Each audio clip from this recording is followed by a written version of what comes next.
Nanganganib na po talaga itong SMNI.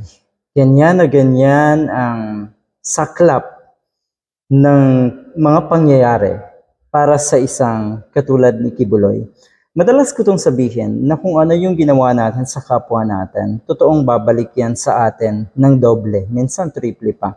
So kung mabuti yung ginawa mo sa kapwa mo, totoo na babalik yan ng ilang beses din, maraming beses kadalasan nakabutihan din ang darating sa'yo. Pero kung kasamaan ang ginawa mo sa kapwa mo, siguradong babalik at babalik din sa'yo yung kasamaan na yon. At ang masaklap, doble or triple pa. Baka nga mahigit pa doon. So ganyan po ang nararamdaman at nakikita natin sa pangyayaring ito, sa nangyayari kay Kibuloy. Dahil mantakin nyo sa hinaba-haba ng panahon, napakaraming complainants, napakaraming akusasyon, napakaraming biktima. Yung iba ay siguradong hindi ganun kasapat yung kanilang courage para maglabasan at magreklamo nga. Pero doon sa mga naglabas at nagkaroon ng lakas ng loob na ilahad yung kwento ng pang-aabuso sa kanila, sana po huwag sayangin natin yung kanilang courage. Importante yon. Anyway, balik tayo dito kay Kibuloy. Maraming masasaklap na pangyayari sa buhay ngayon ni Kibuloy, katulad din ni Duterte. At ito na nga po, ang SMNI ay mukhang mateterminate na rin ang kanilang franchise. Sabi nung lawyer na itong SMNI, yan naman daw ay hanggang Senado, hanggang Kongreso lang. Sigurado daw na hindi yan papasa sa Senado. Gaano ka kasigurado kung ang pagkakasigurado mo rin ay si Robin Padilla lang ang pwedeng makipagpatayan at lumaban ng kung anuman para kay Kibuloy at sa SMNI? Baka si Robin na lang. Kasi sa contempt order laban kay Kibuloy, mukhang ilan na lang, si Amy Marcos, si si Bongo, at si Villar, syempre kasama si Robin Padilla.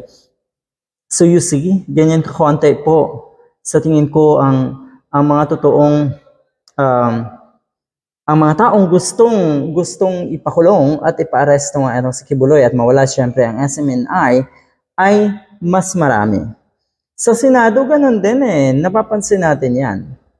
Marami sa mga senators ngayon ang mukhang kahit papano ay nakikisimpatya at umaayon sa boses ng publiko. At yun ay importante. Dapat talagang pakinggan nila ang publiko dahil sila po ay mga senators ng mga kababayan natin, ng mga Filipinos. Hindi po senators yung mga yan nang iilan lang katulad ni Robin Padilla na mukhang senators lang talaga siya or senator lang siya ni Kibuloy at ni Digong.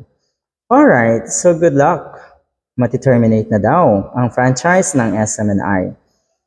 Hearing no objection, Parañaque 2nd District Representative Tambunting, chairperson of the committee, ruled the motion carried and the termination bill approved and will be endorsed to the plenary. So talagang tuloy-tuloy na, kumikilos ang Kongreso. Sabihin na natin, nagtatrabaho ng maayos ngayon ang Kongreso sa mga ganitong aspeto na binibigyang pansin yung mga dapat parusahan, lalo na po pagdating sa social media, lalo na po sa mga ganitong klaseng network. At syempre, yung mga personalidad na katulad ni Kibuloy na umaabuso, mapang-abuso at mapanglamang, dapat po talaga ay imbestigahan yan.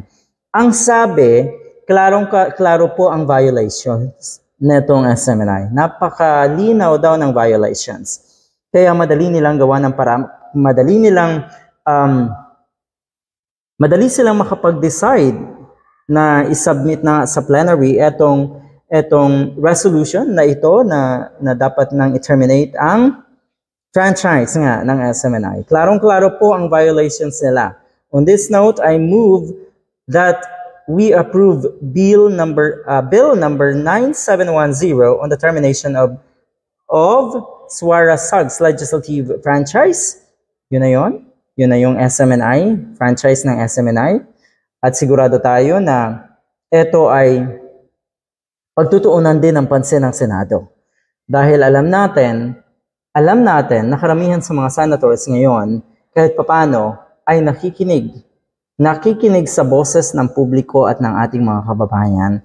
Kaya good luck sa SMNI. Naalala ko tuloy yung sinabi ng isang ng isang congressman na siguradong magiging matiwasay ang ating bansa, mas aayos ang ating bansa kung wala ang mga katulad na itong network ng SMNI. Dahil alam natin marami sa mga kababayan natin ang nababaluktot ang kaisipan dahil nga sa network na ito. Ang taguri or ang tawag sa network na ito ay peking media. Yun nga daw, sabi ni Franz Castro.